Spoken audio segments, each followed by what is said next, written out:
mau ngambil sekolah mau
ya lagi kali tau ini iki campur ini lo pakai ngerasa lagi nggak usah.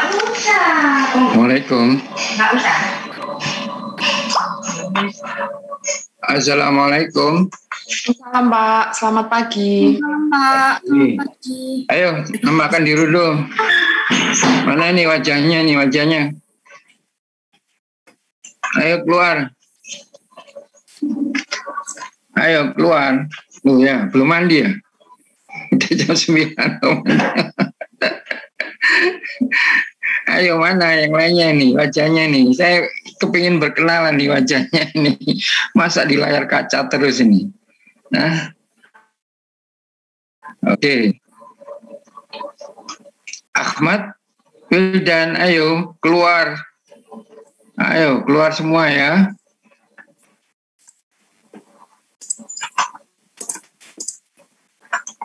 Menampakkan diri biar saya tahu wajahnya ini ya. Masa selama 1 tahun tuh kita cuma di layar kaca kayak gini. Ini saudara ini tinggi badannya berapa saya nggak tahu nih ya. Cuma lihat mukanya aja. Mudah-mudahan di atas 170 ya.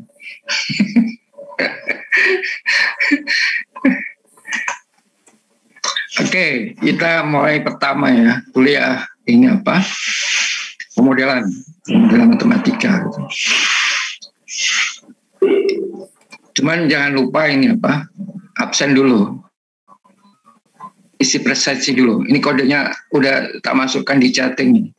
Di chat itu ada 350402, gitu ya. Kemudian nomor HP saya.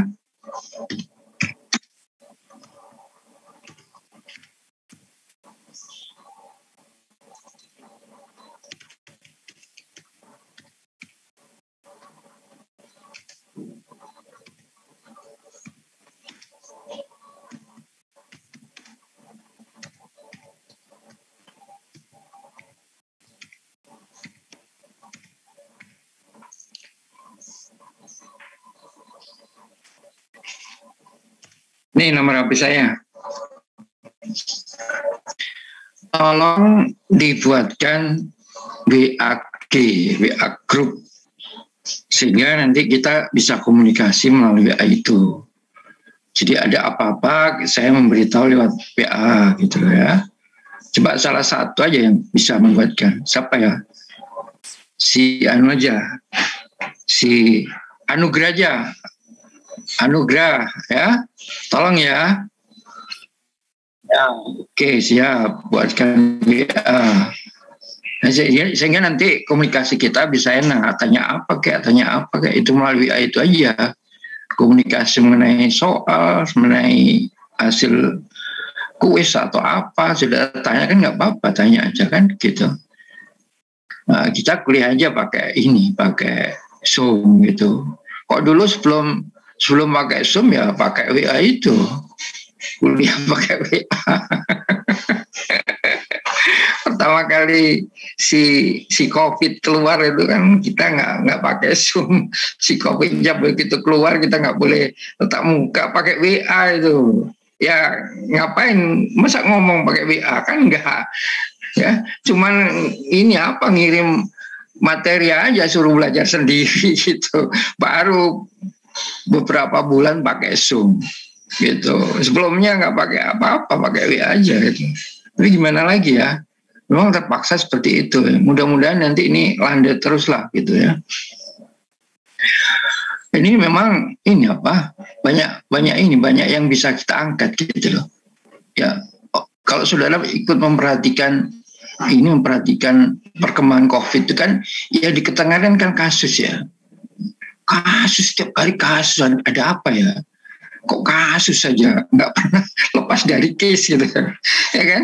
Ngapain sih si COVID ini kok menimbulkan kasus saja?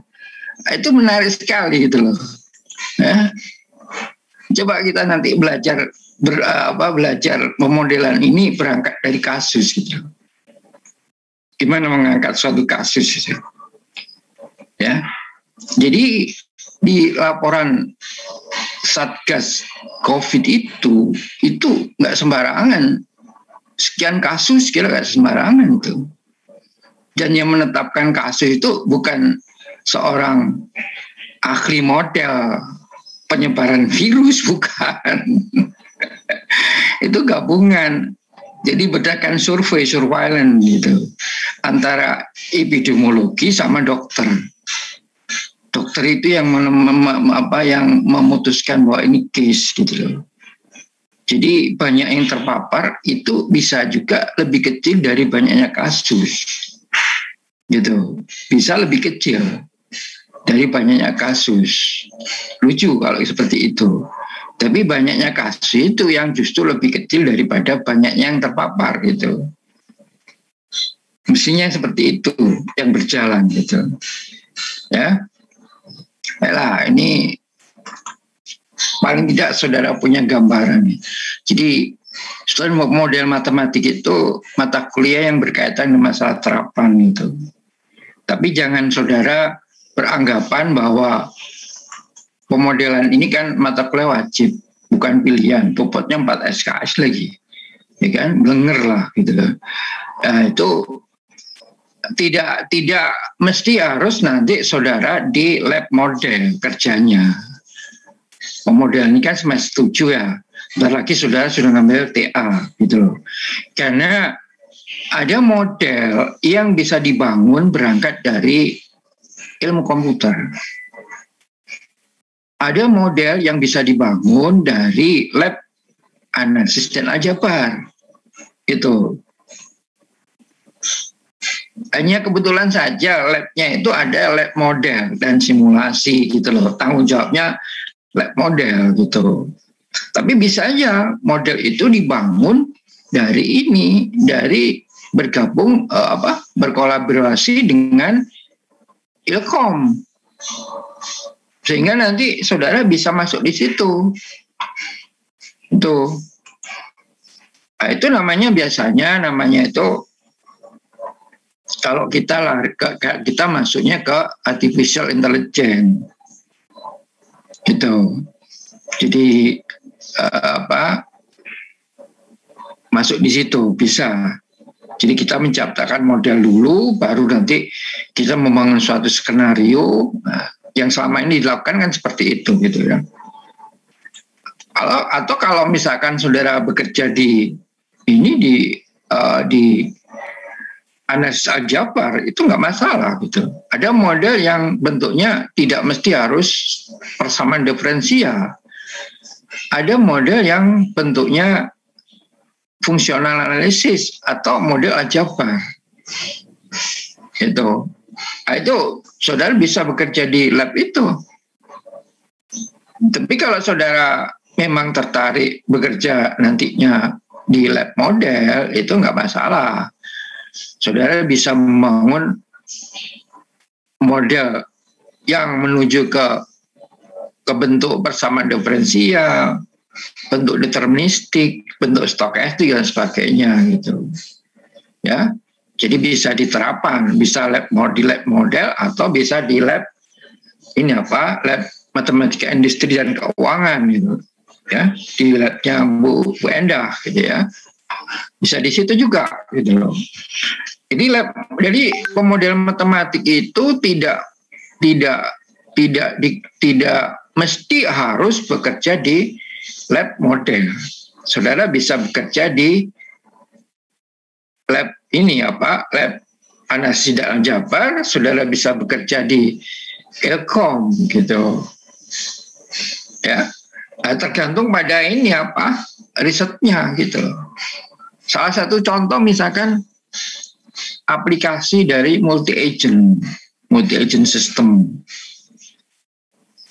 Jadi multi agent system itu salah satu aplikasinya bisa ke SEM robotik. Nah, di SEM robotik itu ada di 3 bagian yang bisa saudara pelajari di situ.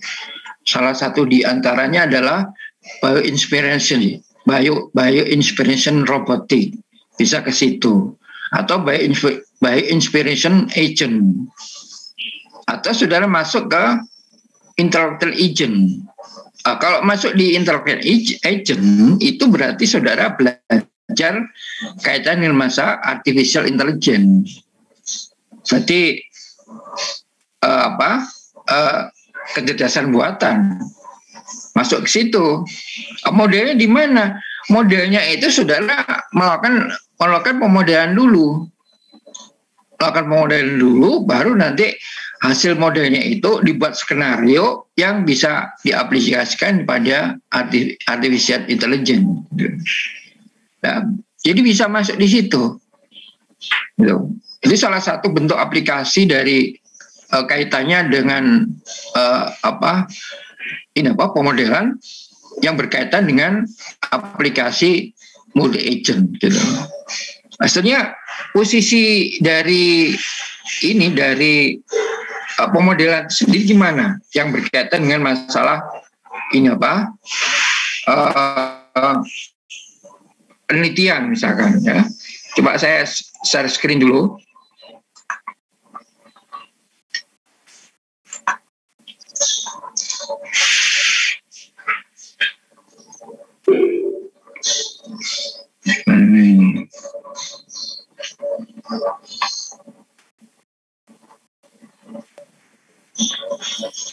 Bentar ya.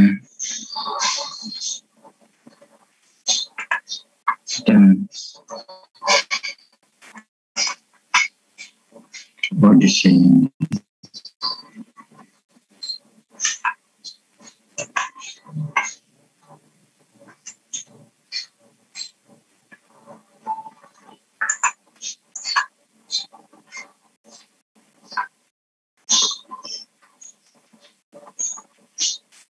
Mas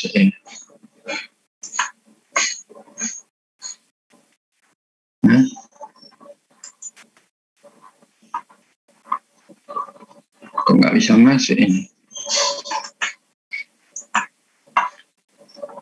Ini. Ini. Ya. Ini dulu pernah saya buat. Ini saya buat pada saat saya jadi kalap di model ini ya. Sekarang kalapnya kan dipegang oleh Prof. Basuki ya. Jadi setelah saya Pak Imron, Prof. Imron, kemudian Prof. Basuki sekarang. Ini masih dipakai ini sebagai landasan ya. Konsep berpikir ini apa? Ini kok ini. Ini. Nah, Ini konsep berpikirnya seperti ini, ya. Jadi saudara jangan melihat ini karena posisi mata kuliah pemodelan ini berada pada lab model. Saudara jangan melihat ininya, tapi melihat landasan yang paling bawah ini, bahwa semua lab ya itu didukung oleh ketiga ilmu ini, yaitu ilmu analisis, kemudian ilkom itu sendiri, kemudian ilmu modeling. Gitu. Jadi ketiga ini merupakan pendukung dari semua aktivitas riset yang ada di departemen. Ini juga dipakai sebagai pijakan untuk program S3 yang sekarang berjalan tuh seperti ini. Jadi ketiga ilmu ini harus ada di riset itu. Ya. Jadi tiga ini kan bisa interseksi ini, ya, bisa intersection dari ketiga-tiganya ini. Misalkan ini ya, misalkan seperti ini. Ini misalkan analisis, ini analisis. Kemudian yang satu ilkom, ilmu komputer. Kemudian yang satu lagi adalah pemodelan. Saudara bisa mengambil antara A dan P. Saudara bisa mengambil antara I dan A. Saudara bisa mengambil pemodelan dengan I. Ilmu komputer. Bisa. Saudara bisa mengambil pemodelan dengan analisis. Tapi saudara bisa posisi di tengah sini. Jadi interseksi dari keduanya ini.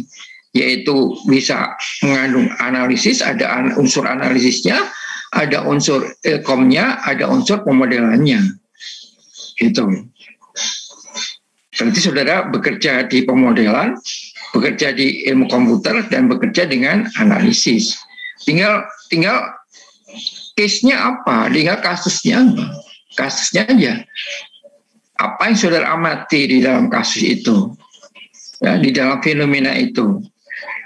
Jadi ada yang saudara amati, ya. Kemudian saudara melihat fenomena ini saudara hubungkan dengan ilmu yang saudara ketahui, sehingga fenomena itu menjadi kasus. Kasus itu sudah selesaikan. Baru kasus itu saudara modelkan. Pemodelan inilah nanti yang menjawab kasus itu. Kalau dia bisa menjawab kasus itu, berarti dia bisa menjawab fenomena yang lagi muncul. Gitu. Jadi saudara harus tahu tentang fenomena itu apa dalam kehidupan sehari-hari ini. Kayak COVID itu. Fenomenanya apa kira-kira sekarang gitu. Ya, pada saat PSBB ya, itu fenomenanya beda dengan PPKM PPKM mikro, kan beda udah fenomenanya. Fenomena itu berkembang berdasarkan pada kejadian-kejadian yang ada. Karena memang fenomena itu bisa kita amati kalau ada suatu kejadian. Itu ada suatu peristiwa, ada suatu kejadian dan seterusnya. Ya, kehidupan ini kan dinamis ya. Jadi tergantung pada bagaimana seorang itu melihat atau mengamati sesuatu yang terjadi. Gitu ya. Jadi jangan melihat ini. Jangan melihat ini adalah kebetulan ini lab model yang saya buat dulu, sehingga yang di sini itu adalah apa yang ada di model. Tapi sebetulnya ini itu bisa di lab apa saja yang harus didukung oleh ketiga ilmu ini.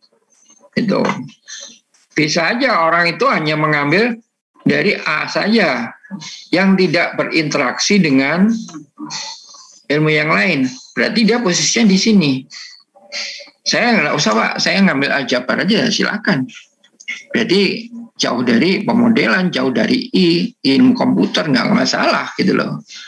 Ya, tapi dia sewaktu-waktu bekerja dengan P nggak masalah juga karena punya pengetahuan tentang P. Kemudian dihubungkan dengan A-nya gitu. Jadi salah satu contoh misalkan saya muat model. Modelnya termasuk model dinamis. Gitu ya. Benar model yang kamu buat dinamis kan gitu pertanyaannya. Gimana cara nguji kalau dia dinamik atau bukan gitu. Nah sekarang bisa aja kedinamikan itu banyak alat yang bisa dipakai untuk melakukan uji.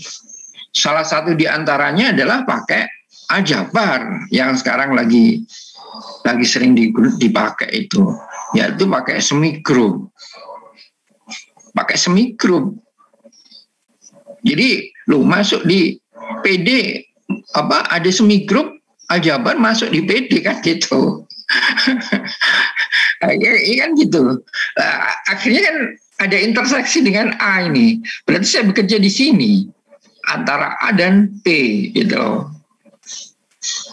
Gitu.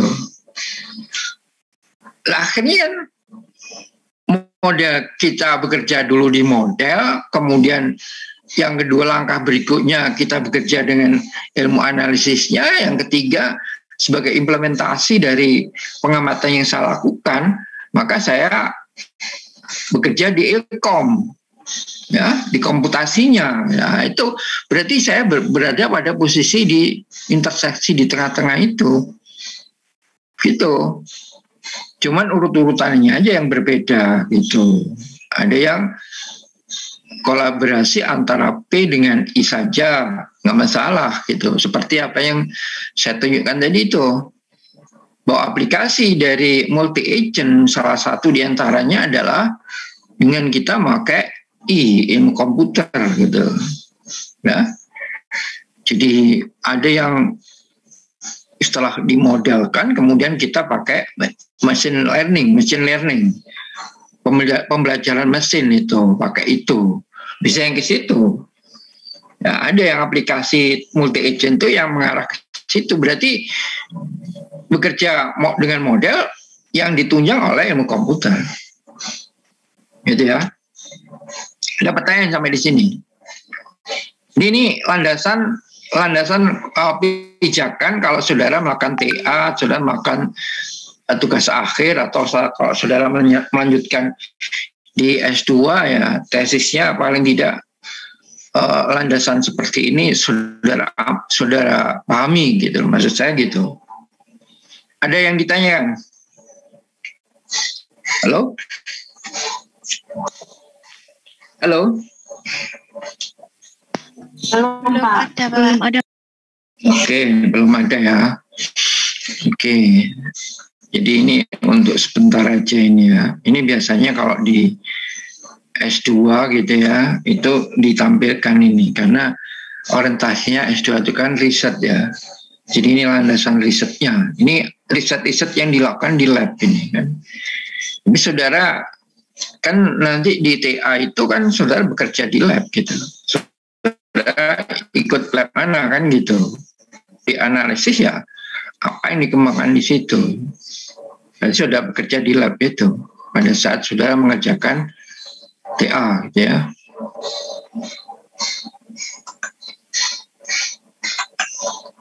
Oke, sekarang saya share screen tentang nggak ada lagi, gimana ini? Bentar, nggak ada ya.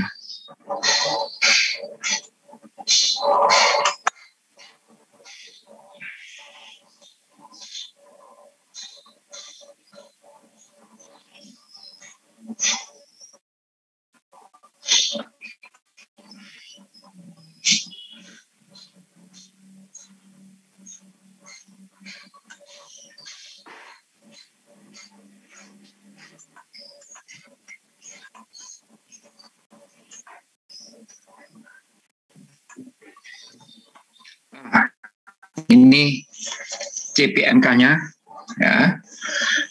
CPMK itu capaian pembelajaran mata kuliah ya. Jadi artinya kalau saudara setelah belajar ini saudara bisa apa, gitu loh maksudnya. Jadi ada istilah CPL, jadi capaian pembelajaran kelulusan, ya. Antara diantaranya ini, ya. CPMK-nya ini ada 2, mampu menjelaskan konsep objek dan fenomena, itu penting. Jadi objek itu harus tahu gitu. Makanya pemodelan ini masuk di ranah serapan gitu. Kalau saudara ingin memprediksi harga saham dari suatu perusahaan, maka saudara akan mengamati saham dari perusahaan yang saudara akan prediksi. Berarti ya berkecimpung di setiap hari lihat tentang harga saham. Kedua, mencari informasi yang kaitan dengan masalah perusahaan tersebut. Katakanlah BSI, Bank Syariah Indonesia misalkan. Atau BNI, katakanlah BNI itu. Ya, dia kan go public gitu ya. Gimana harga saham? Sudah bisa memprediksi itu. Ya, saudara misalkan mau beli di situ, maka saudara pasti akan melakukan analisis kira-kira portofolionya kayak apa ya, gitu. Dengan membeli saham di BNI punya resiko nggak kayak gitu? Dibuat, berarti saudara harus mengamati itu. Mengamati itu bukan berarti langsung. Mengamati itu bisa cari informasi tentang objek yang akan saudara modelkan, yang saudara selidiki, atau yang akan saudara prediksi gitu loh. Jadi misalkan apa? Nah, ini BNI misalkan. BNI. Ya. Berarti BNI ini sebagai objek yang akan saudara teliti. Itu objek itu tidak mesti harus ini manusia, tidak, dan objek itu tidak mesti harus ke lokasi, tidak gitu. Saya termasuk meneliti Ebola misalkan di Afrika. Apa saya setiap saat pergi ke Afrika sana, nggak mungkin, bangkrut saya. Padahal hanya untuk membuat paper aja. Ya, cukup saya mulai mengamati objek itu, cukup saya bisa membaca literatur aja, membaca hasil riset orang gitu. Terus komunikasi dengan orang yang sama-sama meneliti di Ebola gitu. Ya, saya termasuk meneliti rutin tentang Ebola, perkembangan Ebola itu. Gitu. Seperti yang tahun kemarin itu kan ada Ebola, ada COVID gitu. Terus ada cacar, padahal di negara Afrika yang miskin lah, negara di sana itu kok ada COVID, ada Ebola, terus ada cacar lagi. Gimana ini ya? Mana yang harus ditangani dulu? Cacarnya atau COVID-nya atau Ebolanya gitu. Ya. Nah, tapi menarik juga gitu untuk kita pelajari agar supaya kita bisa melakukan preventif gitu, melakukan suatu pencegahan agar supaya jangan sampai terjadi seperti itu gitu. Ya. Sebab kayak Ebola misalkan itu unsur budaya itu sangat mendukung terjadinya penyebaran itu Ebola itu. Perilaku misalkan, perilaku orang sana seperti itu. Itu masuk di kategori objeknya. Seperti kalau nilai saham, harga saham, maka objeknya ini. Gitu ya. Jadi ini kalau saya mengambil satu lokasi, misalkan seperti ini ya. Ini lokasi misalnya. atau wilayah.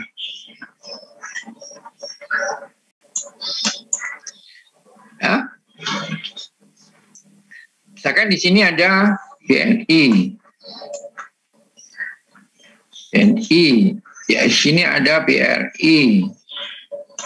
Ya. Ini Bank Daerah BPD. Ya. Ini Mandiri misalkan. Apalagi Mega. Ya. Dan seterusnya yang komisional, yang tidak syariah, gitu ya. Sehingga dari lokasi itu yang terdiri dari bank-bank ini, kalau saudara ingin memprediksi, ini sebenarnya saudara mengambil satu objek. Katakanlah ini O1. Ya, kalau saudara mengamati di BRI-nya, maka saudara ambil O2. Ngamati di BPD-nya bisa sebagai O3. Gitu. Ini yang dimaksud objek. Karena objek di sini saudara harus mampu menjelaskan konsep tentang objek dan fenomena, konsep tentang fenomena itu masuk di CPMK, capaian pembelajaran mata kuliah. Berarti saudara kalau sudah lulus atau sudah mengambil mata kuliah ini, maka saudara mampu untuk menjelaskan apa yang dimaksud dengan objek. Bagaimana saudara mengamati suatu objek. Gitu. Bagaimana saudara melihat suatu fenomena. Gitu. Ya. Misalkan saudara mengambil yang BNI misalkan dari O1. Dari O1 ini nanti akan bisa muncul fenomena satu. Dari satu objek itu bisa memunculkan lebih dari satu fenomena. Gitu. Jadi ini penjelasan yang kaitan dengan LPS ini ya. Nanti mata kuliah ini khusus. Jadi ada PPT-nya, saudara langsung bisa mendapatkan ini. Tapi saudara bisa juga mencatat atau saudara rekam ini nggak apa-apa. Silakan gitu ya. Nanti saya jelaskan tentang bagaimana saudara mengamati suatu objek, kemudian agar supaya memunculkan suatu fenomena, gitu ya. Jadi satu objek itu bisa memunculkan lebih dari satu fenomena. Gitu. Saudara terlalu luas kalau saudara mengambil satu mengambil fenomena, karena fenomena itu masih berkaitan dengan kondisi, berkaitan dengan lingkungannya, itu belum dihubungkan dengan ini ilmu yang saudara dapatkan dari fenomena ini. Kalau saudara hubungkan dengan ilmu yang saudara dapatkan, dihubungkan dengan masalah matematika keuangan, dihubungkan lagi dengan masalah optimasi, baru fenomena ini jadi kasus. Baru jadi kasus atau jadi masalah. Gitu. Masalah ini yang saudara cari untuk saudara selesaikan dari fenomena itu, gitu loh. Bisa terjadi bahwa satu fenomena itu memunculkan beberapa kasus, beberapa case, itu. Nah, case itu yang saudara cari untuk saudara selesaikan. Nah, gimana Pak? Pakai apa penyelesaiannya? Ya pakai ilmu yang saudara pakai, yang saya sudah hubungkan itu. Kalau P1 fenomena 1 itu saudara kaitkan dengan matematika keuangan, maka nanti alat yang saudara pakai itu adalah matematika keuangan. Pakai optimasi dan seterusnya. Nah, baru ini saudara buat modelnya untuk menjawab permasalahan ini. Ya, modelnya peranannya di sini. Agar supaya saudara bisa menjawab kasus atau masalah yang sudah angkat jadi fenomena ini, dibuatlah model matematika. Ada pertanyaan? Ini saya menjelaskan RPS ya.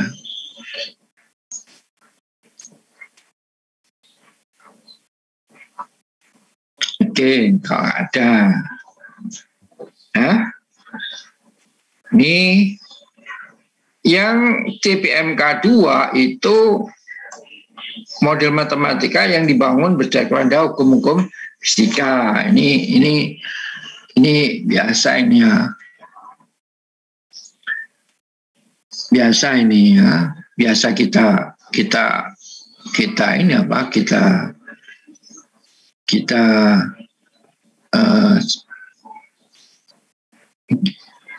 ketahui lah ya. Jadi banyak contoh-contoh yang berkaitan dengan masalah hukum fisika gitu ya. Jadi contohnya misalkan seperti ini ya.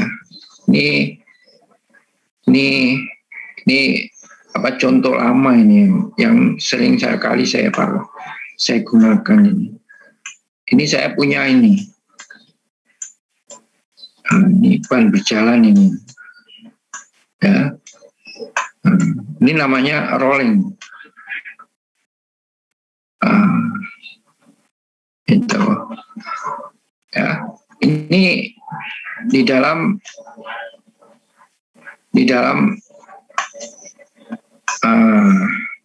itu. Ini pemanas. Ini pemanas. Yang memanaskan ruang. Ini ruang oven. Ruang oven.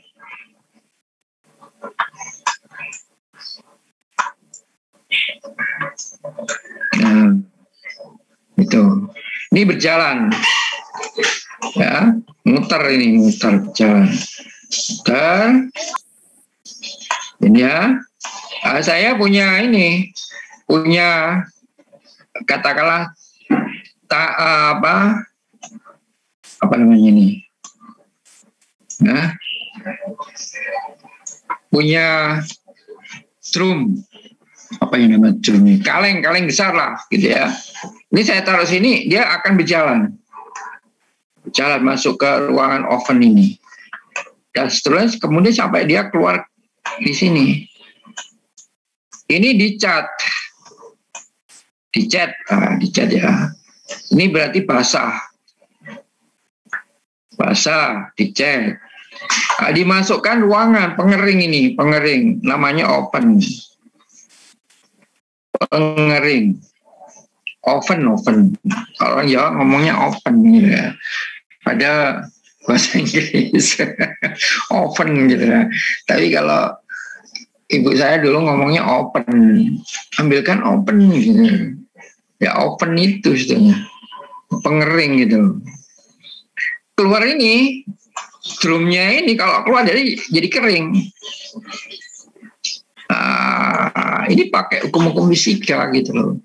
Kita modelkan yang tadinya basah karena dicat, kemudian dimasukkan ke ruangan ini, ya, sehingga begitu keluar dari ruangan ini kering gitu. Jadi dia jalan aja ini. Sehingga di sini ada rangkaian sistem antara ban berjalan, kemudian dengan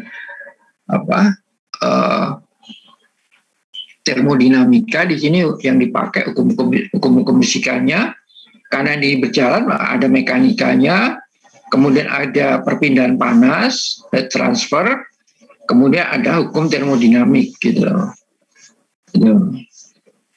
Ini kan nggak manual kalau sekarang, bisa kita atur pakai komputer gitu.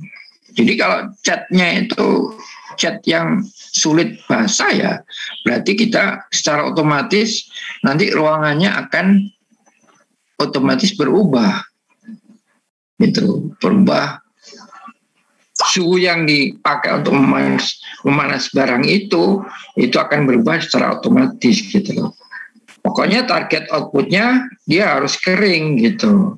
Sehingga di sini hukum-hukum fisika yang dipakai itu banyak sekali, yaitu hukum mekanika, kemudian hukum termodinamika, ya, hukum perpindahan panas itu, kemudian ada kalori yang hilang gitu ya, kalori yang hilang dan seterusnya gitu.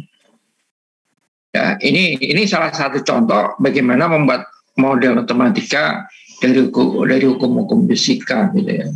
Ini kalau saudara hubungkan dengan komputasi udah beda lagi gitu loh. Seperti yang saya katakan tadi, bahwa saudara mungkin melakukan interseksi antara ilmu komputer dalam ilmu komputasi dengan pemodelannya gitu. Pemodelannya berangkat dari hukum fisika, kemudian dikaitkan dengan komputasi gitu, ya. Jadi kalau pakai kecerdasan buatan, artificial intelligence, ya otomatis saja kasih data aja, catnya merek ini, itu langsung dia bisa merubah ruangan itu, bagi suhunya harus sekian, dalam waktu sekian, kecepatannya dia berjalan harus sekian gitu, udah jalan sendiri tuh. Nah, itu yang disebut sebagai jadi agent, ya, intellectual agent, suatu agent yang sangat intelektual gitu. Jadi diberi cerdas, sangat cerdas, diberi informasi gitu, apa yang dilakukan dia tahu gitu. Jadi ada model, kemudian ada ilmu komputer. Ada pertanyaan sampai di sini? Jadi ini cuman cerita aja ya. Cerita tapi katanya model ya. Materinya belum. Materinya nanti aja. Ya. Hari apa ya? Selain hari Kamis ya? Hari Kamis. Hari Jumat, Pak, jam 7. Oh iya. Iya. Jumat jam 7. Sebentar. Ya, Jumat jam 7. Nah, itu nanti saya menjelaskan fenomena. Berarti model yang kita pelajari itu adalah model objek oriented gitu ya. Model yang berorientasi pada objek yang nantinya kita angkat dalam bentuk penelitian. Oke, kalau nggak ada, ini saya stop share. Di CPMK-nya itu ada 2, seperti apa yang saya jelaskan tadi. Pak, saya izin bertanya boleh, Pak? Boleh tanya aja. Ini kan nanti ada tugas besar ya, Pak. Untuk tugas besarnya itu nanti berkelompok atau sendiri-sendiri ya, Pak? Ada yang kelompok, ada yang sendiri gitu loh. Sehingga kelompok itu biasanya ngambilnya itu dari jurnal. Ya, paling tidak saudara nanti bisa baca jurnal dan seterusnya. Atau saya kasih masalah gitu loh. Masalah coba saudara saudara modelkan masalah seperti ini gitu. Atau saudara kembangkan lah gitu. Jadi bisa aja model itu dibuat berdasarkan pada pengembangan model yang sudah ada. Ada yang seperti TA yang kemarin tuh banyak juga yang seperti itu. Nggak membuat model baru. Gitu. Jadi mereferensi model kemudian dikembangkan. Tidak ada yang dirubah gitu loh. Kemudian baru dianalisis, baru disimulasi gitu. Ada yang seperti itu. Ini nggak masalah. Jadi bisa aja saya membuat model, kemudian saudara coba kembangkan model ini. Itu berarti nanti bisa dibuat per kelompok, bisa berindividu. Ya. saya memang ada ancang-ancang untuk ini apa kaitan dengan masalah pengamatan terhadap COVID ini. Kemarin yang TA itu yang membahas COVID banyak sekali gitu. Bicara COVID-nya sendiri banyak gitu loh. Kemudian ada COVID dihubungkan yang lain gitu loh. Ya. COVID dihubungkan dengan harga saham, COVID dihubungkan dengan apa tadi kemarin pendapatan per kapita. Ya, yang belum itu COVID dihubungkan dengan inflasi, belum ada itu. Nggak tahu gimana caranya. COVID dihubungkan dengan inflasi, gitu. Ya. Faktanya saya baca di koran itu inflasi berapa digit gitu. Tapi ngomongnya ini COVID melandai gitu loh. Melandai kemudian bicara inflasi gitu. Berarti ada hukum sebab akibat di sini. Ya kan? Nah, itu bisa kita amati ya, sebagai objek kan gitu. Ya, kemarin yang TA maupun tesis banyak juga yang itu yang membahas mengenai itu. Ya. Oke, ada pertanyaan lain? Oke, kalau nggak ada saya ganti ini lagi.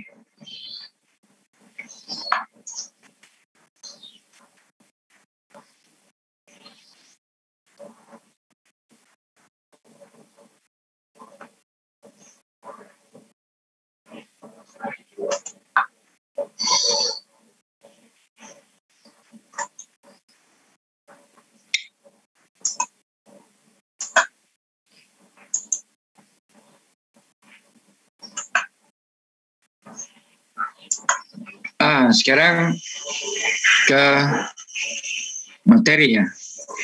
Oke. Ini pemodelan matematika.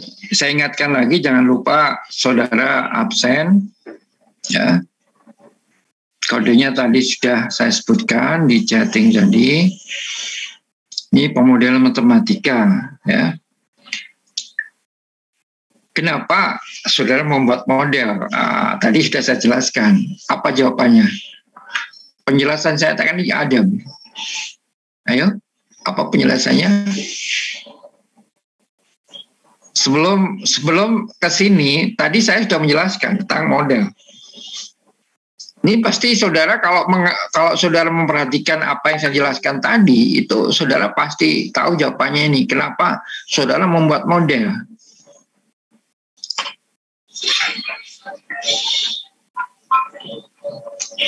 Ayo.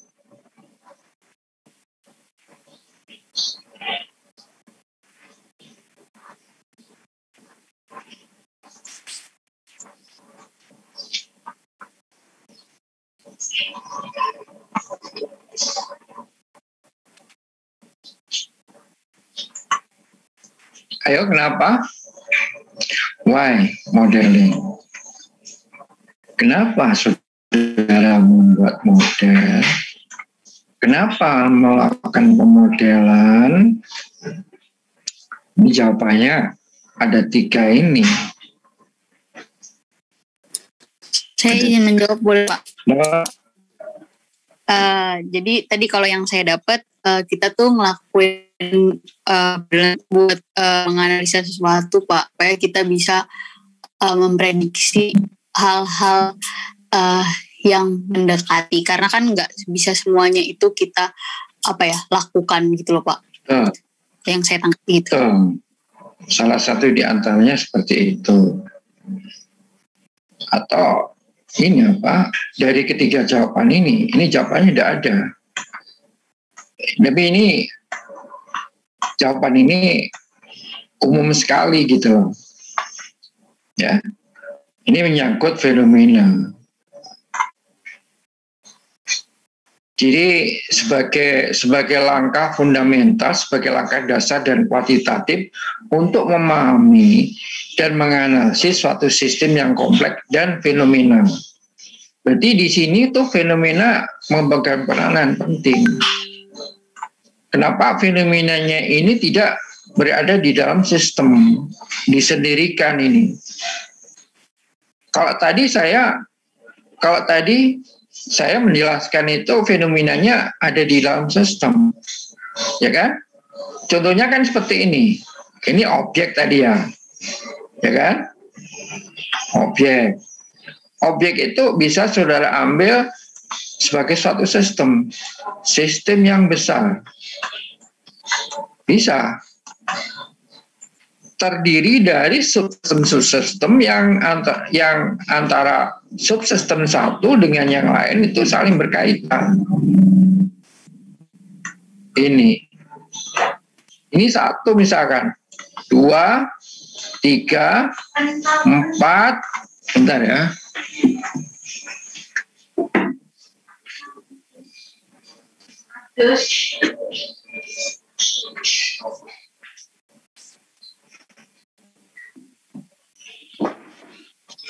Jadi ini ada objek 1, objek 2. Misalkan ini objek 1, ini objek 2, ya, dan seterusnya.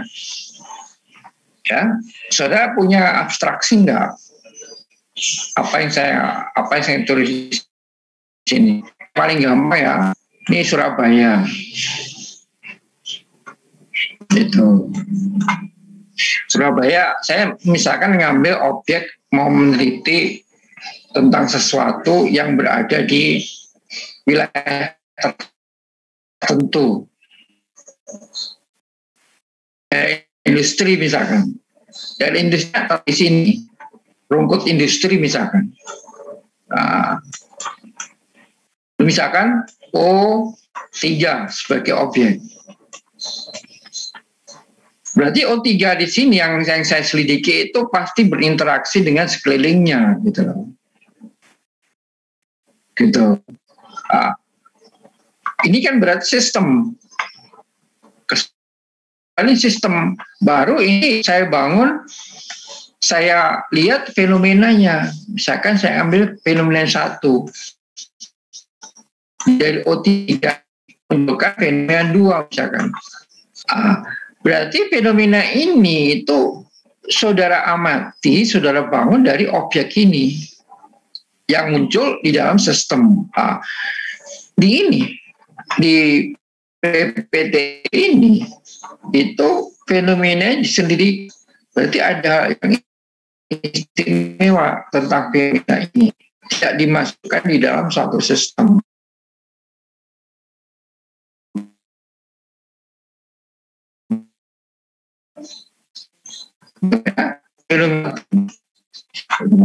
Ya. Kemudian komplement antara teori dengan eksperimen. Jadi melakukan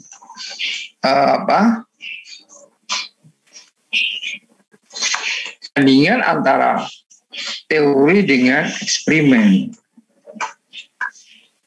Jadi komplementernya di sini. Jadi ini kalau teorinya, ini eksperimennya. Jadi coba-coba dengan mengembangkan teori, dengan pakai teori, letaknya di sini pada model ini. Makanya ada di dalam jurnal-jurnal itu saudara temui tentang analisis model, ya, kemudian menerapkan pakai teori-teori yang lain yang ada di yang nggak ada kaitannya dengan model misalkan. Salah satu contoh misalkan traveling wave misalkan. Saya buat model, kemudian saya ingin mengetahui eksistensi traveling wave itu. Itu kan sudah beda ada. Jadi di situ melakukan eksperimen antara teori dengan percobaan nih, yang dilakukan terhadap model yang kita buat. Gitu. Apa yang kita temukan? Gitu. Ya. Kaitan dengan fenomena ada tidak? Kan seterusnya gitu. Ya. Ini adalah bidang-bidang yang seringkali dihasilkan ya. Di antaranya komputasi fisika, kemudian kimia, kemudian mekanika, kemudian material, dan seterusnya masih banyak lagi disiplin-disiplin ilmu lain yang bisa membantu bagaimana kita membuat model, ya. Jadi ada ilmu-ilmu lain yang bisa membantu untuk bagaimana kita membuat model matematika. Karena model itu ada yang disebut sebagai model fisika. Salah satu contoh misalkan hukum Newton, mekanika fluida, hukum aliran misalkan, aliran fluida misalkan. Itu adalah model-model fisika. Belum menjadi model matematik. Ya. Oke.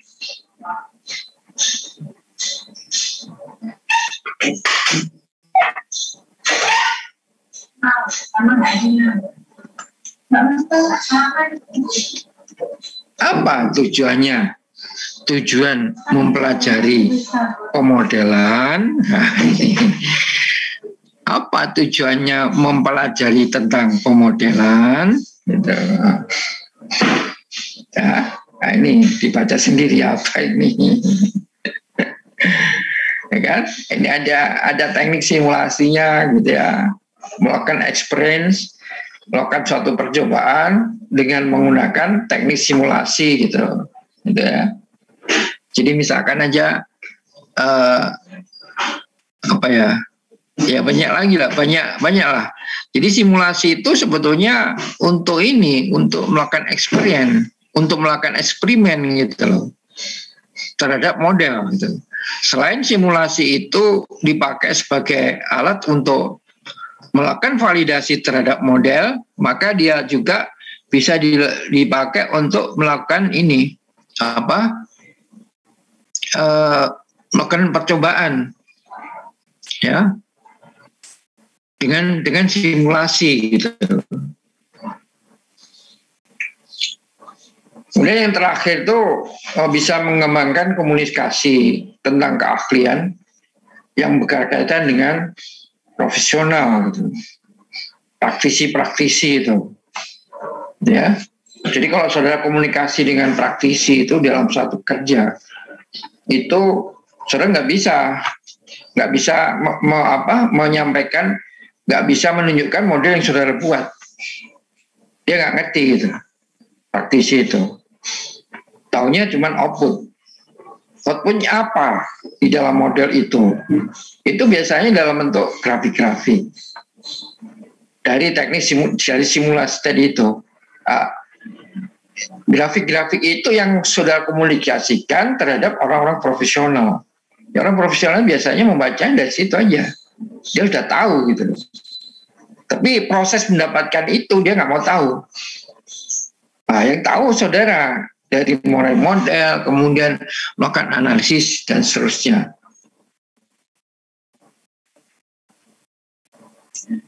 Nah, ini, jadi ini landasan untuk kaitan dengan masalah pemodelan. Jadi beda dengan yang roadmap yang tadi itu. Nah, ini ada Elcom, ada matematik, ada science. Science ini.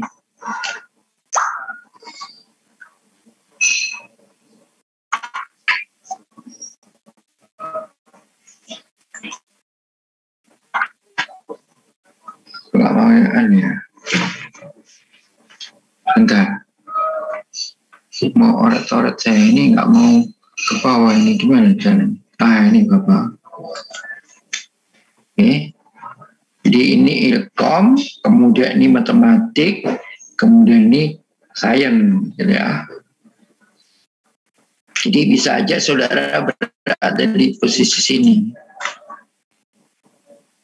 Bisa aja di posisi ini.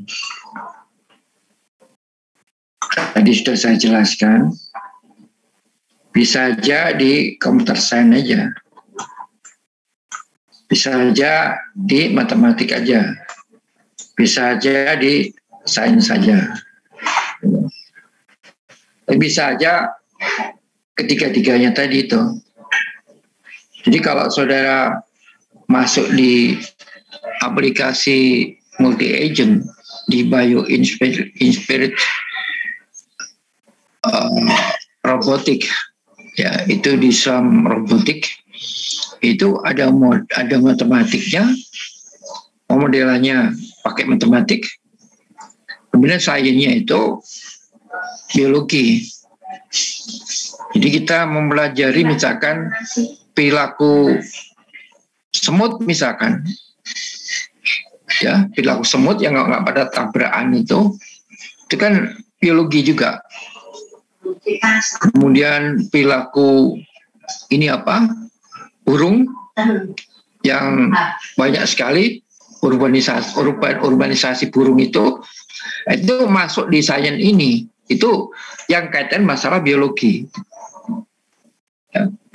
Jadi kalau ketiga-tiganya seperti itu. Jadi itu kita modelkan ya, kemudian hasil dari modeling itu kita pelajari, kemudian kita buat suatu skenario dan dimasukkan di artificial intelligence-nya. Sehingga ada robot-robot yang terinspirasi dari kejadian-kejadian biologi. Salah satu diantaranya adalah itu. Kalau masuk di ketiga-tiganya ini, ya.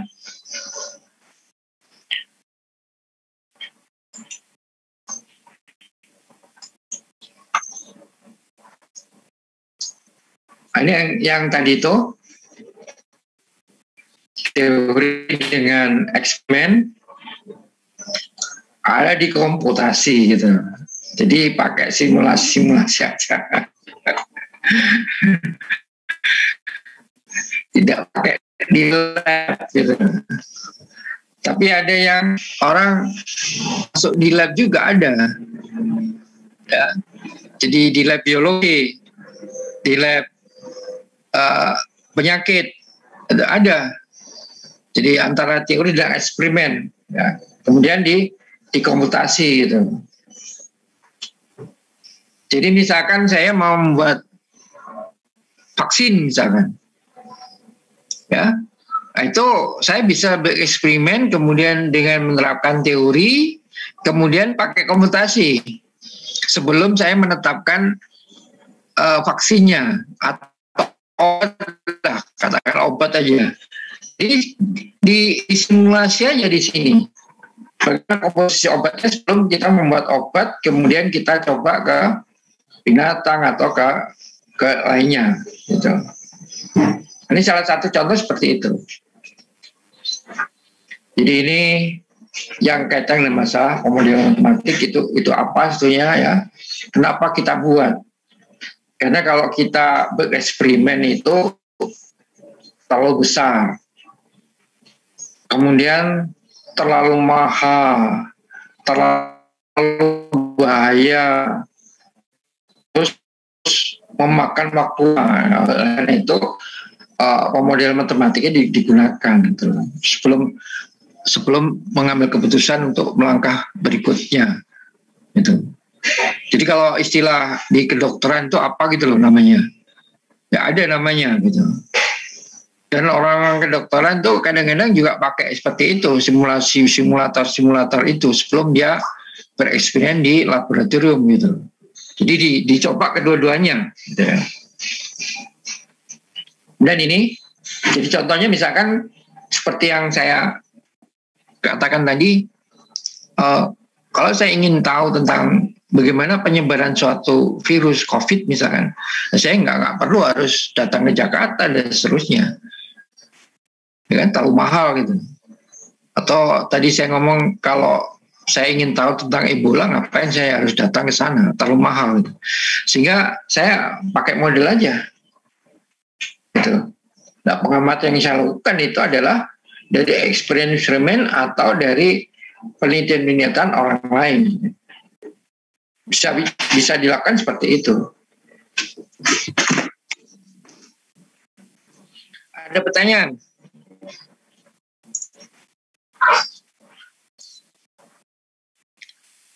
Ini riset-riset yang berkaitan dengan model matematik. Ada yang seismologi, ada yang model climate modeling, cuaca ya, model cuaca gitu. Kemudian masalah ekonomi gitu ya. Tadi sudah saya singgung masalahnya apa? Matematika keuangan, jadi kita pakai matematika keuangan, masalah lingkungan gitu ya, environment, dan masalah riset kaitan material, ya, truck design, manufacture, kedokteran, biologi, dan banyak lagi ya. Jadi dari model ini kemudian dianalisis, kemudian diprediksi. Oke. Ada pertanyaan?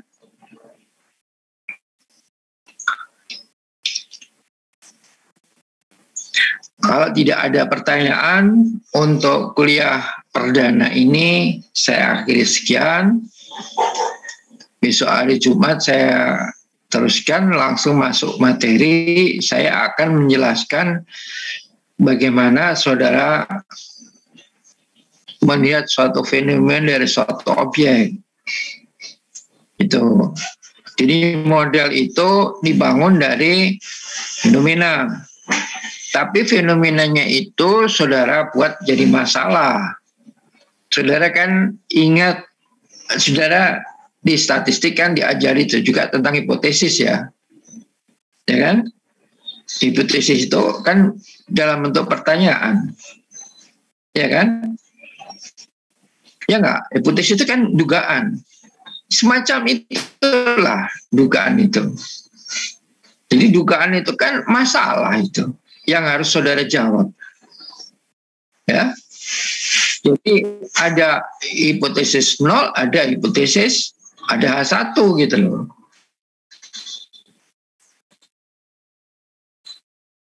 Lah untuk menunjukkan bahwa hipotesis kok di statistik pakai uji kan gitu. Ya kan? Nah, di sini berkaitan dengan model itu ya di model hipotesisnya yang merupakan case itu di model.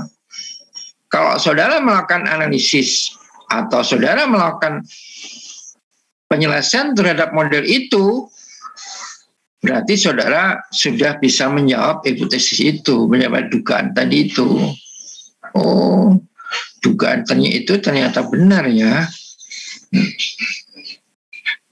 Dugaan itu benar karena ini gitu, karena hasilnya seperti ini, berarti benar itu dugaan itu. Itu kan jawaban suatu case, suatu masalah gitu. Ada pertanyaan? Belum ya?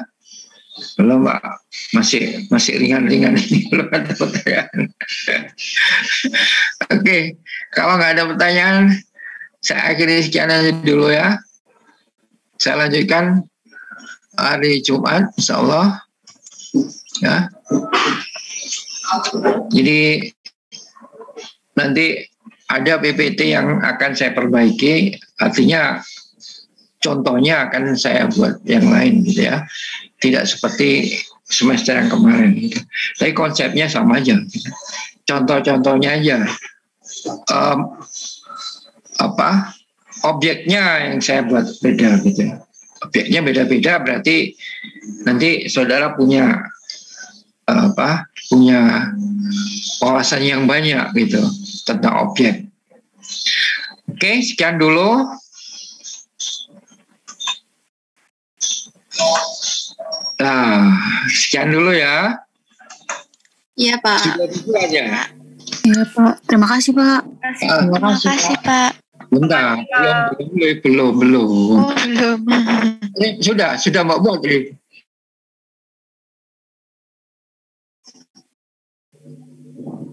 Iya, masukkan aja.